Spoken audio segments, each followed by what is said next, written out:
여러분은 빙하 시대가 다시 올 거라고 생각하시나요? 인류의 환경 파괴로 인한 재난 영화들을 보면 빙하 시대가 다시 올 것 같기도 한데요.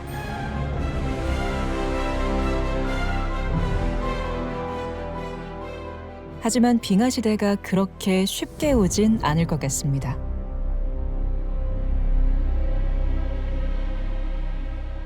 왜냐하면 빙하 시대가 오기 위해서는 두 가지의 상충되는 조건이 절대적으로 필요하기 때문입니다. 빙하 시대가 오기 위해 필요한 조건은 무엇이고 어떻게 이것이 동시에 가능한지 오늘 강의를 통해 함께 살펴보시죠.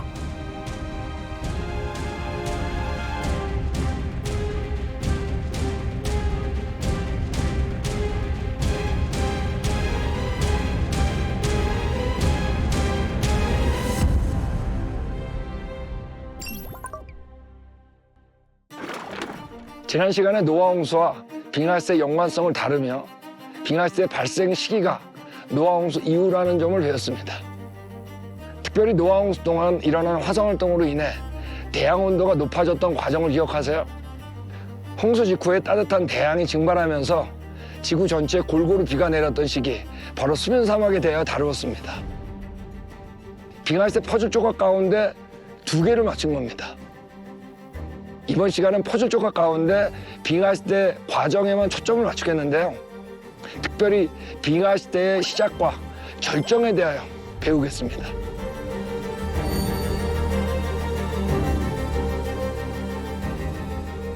지난 시간에 빙하는 바다가 언 것이 아니라 눈이 쌓여서 된 것이라고 했습니다. 그러므로 빙하시대의 핵심은 추위가 아니라 눈입니다.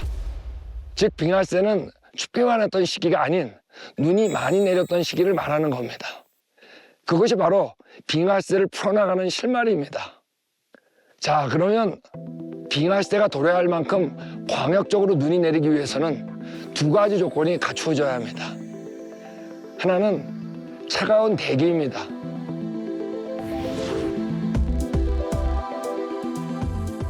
그러나 아주 추울 필요는 없습니다. 눈이 녹지 않을 정도의 기온이 유지되기만 하면 됩니다. 또 다른 하나는 어디선가 다량의 수분이 공급되어야 한다는 겁니다.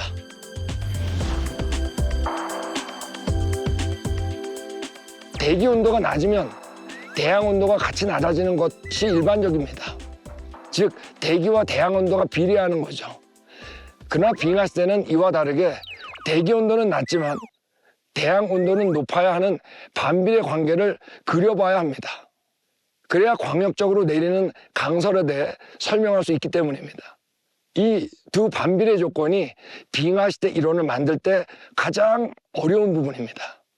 그러나 이 반비례 조건이 성경의 역사를 통해서 어떻게 풀어지는지 보겠습니다. 여기서 낮은 기온에 대하여 먼저 다뤄볼까요? 대기를 낮은 기온으로 만드는 것은 화산 폭발 때문일 가능성이 높습니다. 화산 폭발은 두 가지로 나누는데요. 하나는 액체인 용암이 분출하는 것이고 다른 하나는 파우더로 된 화산재가 분출하는 겁니다. 앞으로 빙하시대와 함께 화산을 언급할 때는 후자인 화산재가 분출하는 화산 폭발을 말하는 것임을 염두에 두시기 바랍니다. 화산이 폭발하면 날씨가 추울까요? 아니면 더울까요? 뜨거운 화산재로 인해 더워질 것 같지만 실제로 전체 기온은 상당히 떨어집니다. 왜냐하면 지구로 오는 에너지의 대부분은 태양에서 오는데 화산재가 날리며 태양에서 오는 복사 에너지를 차단시키기 때문입니다. 실제로 빙하시대 전문가들도 빙하시대와 화산 폭발에 대한 관련성을 계속 언급해 왔습니다. 이는 빙하 속에 있는 화산재들이 관찰되기 때문입니다. 즉 직접 관찰할 수 있는 증거가 있는 것이죠. 화산재가 분출할 때 눈에 보이는 화산재도 있지만 눈에 보이지 않는 더 작은 사이즈가 있습니다. 이를 연무질, 영어로는 에어졸이라고 하죠. 에어졸은 1마이크로미터 이하의 작은 입자를 말하는데 1마이크로미터는 밀리미터의 1000분의 1 정도의 작은 크기입니다. 특별히 에어졸은 대기를 타고 거의 전 지구로 떠다니거든요. 그러면서 복사 에너지를 막고 기온을 낮추는 것이죠. 좋은 예를 들어보겠습니다. 2010년 아이슬란드 화산 폭발입니다. 작은 섬 한 곳에서 화산이 폭발했는데 지도에서 보는 것과 같이 유럽 전역과 북미까지 화산재와 연무질이 날아갔습니다. 이때 항공기 엔진에 영향을 줄 것을 염려해서 수많은 항공기 운항이 취소된 적이 있었죠. 바로 이와 같은 이유 때문입니다. 당시 항공기 운항 취소는 2차 세계대전 이후 가장 큰 규모였습니다. 일반적으로 대형 화산 폭발이 일어났을 때 1년에서 3년 정도 기온에 영향을 주어 왔습니다. 그리고 전 지구 평균 기온을 섭씨 1도 정도 낮춰왔습니다. 1991년 필리핀에서 폭발한 피나투보 화산이 그 예시입니다. 엄청난 양의 용암과 화산재의 강력한 분출은 상당한 양의 에어졸과 화산재를 성층권에 주입시켰습니다. 그리고 지구 표면에 도달하는 햇빛의 정상적인 양을 약 10%나 감소시켰습니다. 이 에어졸은 3년 동안 성층권층에 남아 있었습니다. 이로 인해 북반구 평균 기온이 섭씨 0.5에서 0.6도가 떨어졌고 전 세계적으로 약 0.4도를 떨어뜨렸습니다. 더 훌륭한 예시가 있습니다. 1815년 인도네시아의 탐보라 화산 폭발입니다. 지질학자들이 화산 강도를 1도에서 8도로 나누는데요. 7도에 해당할 정도의 대형 화산 폭발이었습니다. 그 규모가 어느 정도냐 하면 한국의 부산에서 화산 폭발을 했다고 가정해 보겠습니다. 평안북도 신의주에서 화산재가 1cm가 쌓일 정도의 규모였습니다. 그러니까 한반도를 거의 다 덮을 수 있는 대형 화산 폭발인 것이죠. 흥미로운 점은 탐보라 화산이 폭발한 다음 해인 1816년은 여름이 없던 해라고 불린다는 것입니다.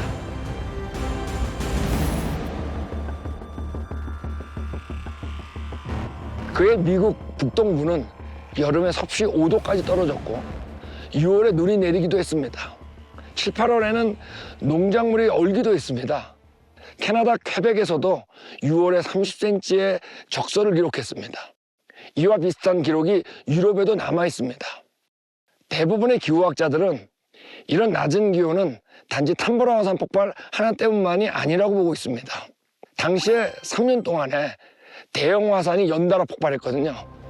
1812년에 중미의 라소프리에르 화산이, 같은 해 인도네시아 와우 화산, 다음 해인 1813년에 일본 수아나세지마 화산, 다음 해인 1814년에 필리핀의 메이언 화산이 폭발했고, 그 다음 해인 1815년에 지금 다루고 있는 탐보라 화산 폭발이 터진 겁니다.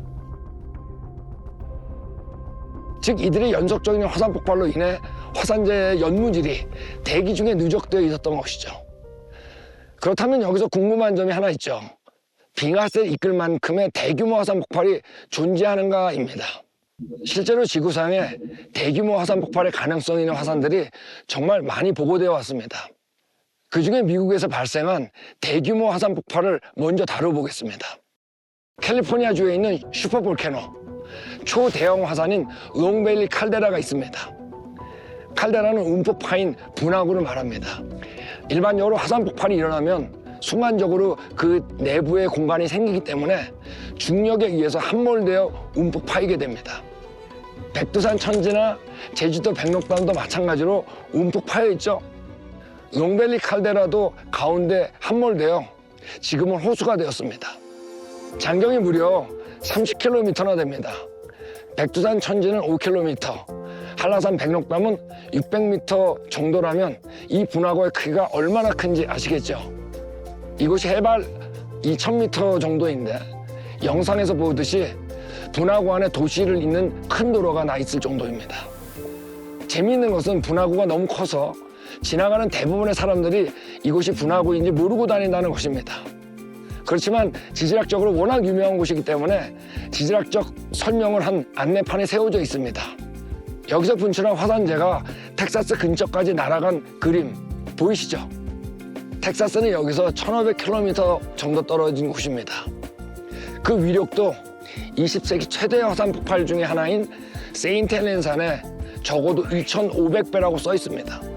그리고 직경이 20마일, 즉 약 30km라고 쓰여 있습니다. 롱밸리 칼데라의 엄청난 규모의 폭발은 일반 지질학자들도 모두 동의한다는 점입니다. 이번엔 제가 이 롱밸리 칼데라에서 분출한 화산재에 가까이 접근하겠습니다. 화산재가 수백 미터 두께로 이 지역을 광범위하게 덮고 있습니다. 화산재가 굳어서 된 암석을 음유암이라고 부릅니다. 이 암석은 상당히 가볍습니다. 여러분, 이 화산재가 1500km 멀리 텍사스까지 날아가는 상황을 상상해 보세요. 엄청났겠죠? 그리고 다량의 에어졸이 지구 전체를 떠다니며 기온을 낮추었겠죠. 다른 슈퍼볼케노로는 유명한 국립공원인 옐로우스톤입니다. 이 규모는 앞선 롱밸리 칼데라의 폭발보다 훨씬 큽니다. 칼데라의 장경만 롱밸리 칼데라의 2배인 60km입니다. 그래서 화산재의 분포도 미국 서쪽의 반을 덮고 있습니다. 옐로우스톤 화산은 한 번이 아닌 몇 번 폭발한 것으로 보이는데 지금도 분출하고 있습니다. 이 화산들의 대부분은 오늘날 분출하는 화산보다 비교할 수 없을 정도로 폭발 규모가 큰 것들입니다. 또한 기존의 지형을 덮고 있는데요. 이 기존 지형들이 모두 형성된 다음에 폭발한 화산이라는 의미죠. 지구상에 이런 슈퍼볼케노들이 간격을 두며 연속적으로 폭발했다면 어땠을까요? 앞서 다루었던 인도네시아 탐보라 화산보다 훨씬 낮은 기온을 만들었겠죠. 그리고 이 화산들로 인해 만들어진 낮은 기온이 따뜻한 대양을 만났다면 어떤 상상이 드세요? 아마 어마어마한 눈이 내렸겠죠.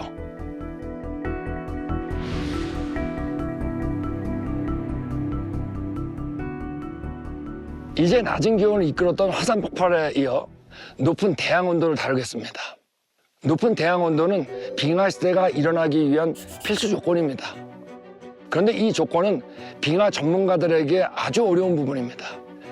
낮은 기온은 앞서 설명한 화산 폭발 등 몇 가지 상상이 가능하지만 높은 대양 온도는 참으로 어렵습니다. 빙하 시대가 도래하기 위한 낮은 온도와 높은 대양 온도가 만나는 반비례 관계를 설명하는 것이 어려운 것이죠. 그러나 우리가 성경을 기초로 할 때는 대양의 높은 온도를 아주 쉽게 그려볼 수 있습니다. 무엇일까요?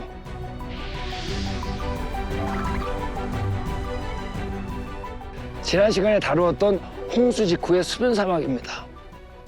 수변 사막 기억하시죠? 노아 홍수 직후의 다량의 증발로 인해 전 지구에 비가 골고루 내려 아주 추운 곳이나 사막 같은 곳이 없었던 시기, 수변 사막에 대해 우리가 이미 다 다루었습니다. 그러므로 성경적 빙하 시대의 시작을 한마디로 요약하자면 따뜻한 대양과 초대형 화산 폭발로 인해 일어난 낮은 대기 온도의 만남이라고 할 수 있습니다. 수변 사막에 의한 따뜻한 대양 온도는 빙하 시대의 시작뿐 아니라 빙하 시대가 진행되는 동안 내내 그 상태가 유지되어 눈을 계속 내리도록 했을 것입니다.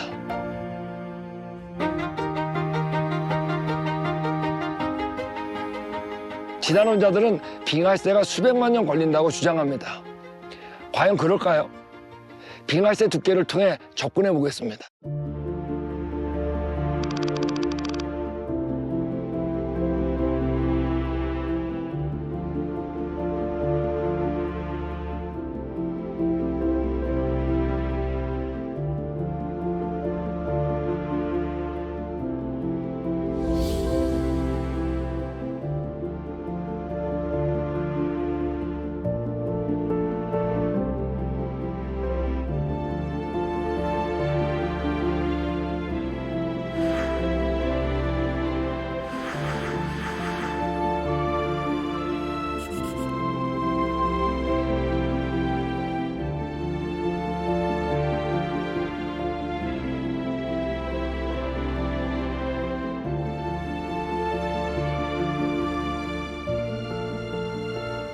여러분, 지금 어떤 생각이 드세요? 우리가 다루는 빙하 시대는 그리 긴 기간이 필요하지 않다는 생각이 들지 않으세요? 더욱이 빙하 시대에는 지금보다 눈이 더 많이 내렸을 것이고 여름에 눈이 훨씬 덜 녹았다는 것을 고려하면 지금의 빙하 시대 두께에 더 빨리 도달할 수 있을 겁니다. 물론 눈이 빙하로 변할 때 부피가 감한다는 것을 고려한다고 할지라도 수백만 년의 빙하 시대는 결코 상상할 수 없습니다. 진화론자들이 이런 사실을 알기 때문에 이런 모순을 해결하기 위해 이론을 제시하지만 단지 진화 역사가 사실이라는 전제로 그 증거를 찾으려는 시도일 뿐입니다. 이와 같이 빙하시대가 수백만 년에 걸쳐 일어났다고 하는 성경적 해석은 200만 년 이상의 기간을 말하는 진화론적 해석보다 훨씬 받아들이기 쉽습니다. 노아 홍수가 끝난 후 수변 사막의 엄청난 증발, 그리고 때맞추어 폭발하기 시작한 슈퍼 볼케노들, 이 둘의 만남으로 시작한 눈, 그리고 점점 폭설로 변하여 절정으로 치닫는 수백 년의 기간, 이것이 성경이 말하는 빙하시대입니다. 그럼 빙하시대가 절정을 이루었을 때는 언제일까요?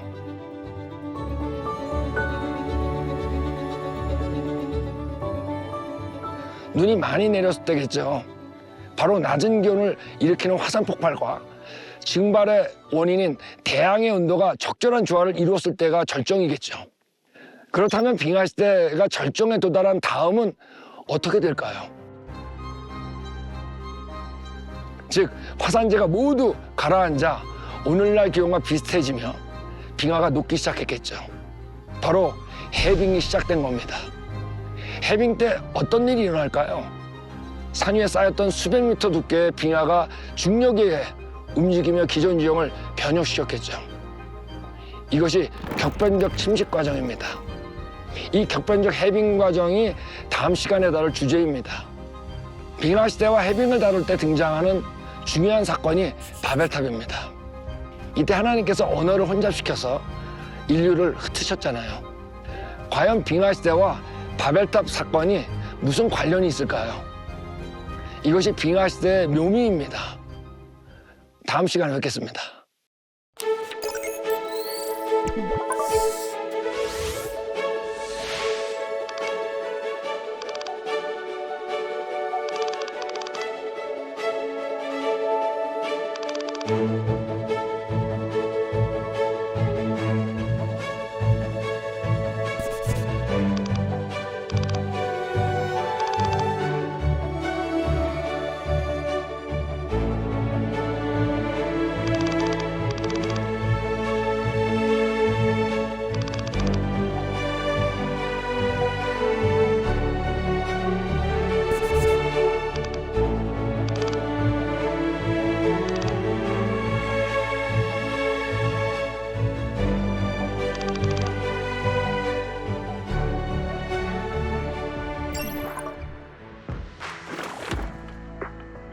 진화론자들은 왜 빙하시대 기간을 250만 년이라고 보고 있는 걸까요? 어떤 이유에서? 진화론자들이 지구의 역사 얘기할 때 나오는 게 고생대, 중생대, 신생대라고 하는 지질시대입니다. 진화론자들은 지구의 역사가 46억 년이라 그러는데 이런 것들은 고생대, 중생대, 신생대 식으로 얘기하는 지질시대에서 나온 겁니다. 그 가운데 가장 최근을 신생대라 그러고 신생대에서 더 최근이 제4기라 그러는데 그 제4기를 바로 빙하시대라고 부르는 겁니다. 근데 그 제4기를 진화론자들은 250만 년으로 말하기 때문에 진화론적으로 예질학자들이 250만 년이라는 말을 하게 된 거죠.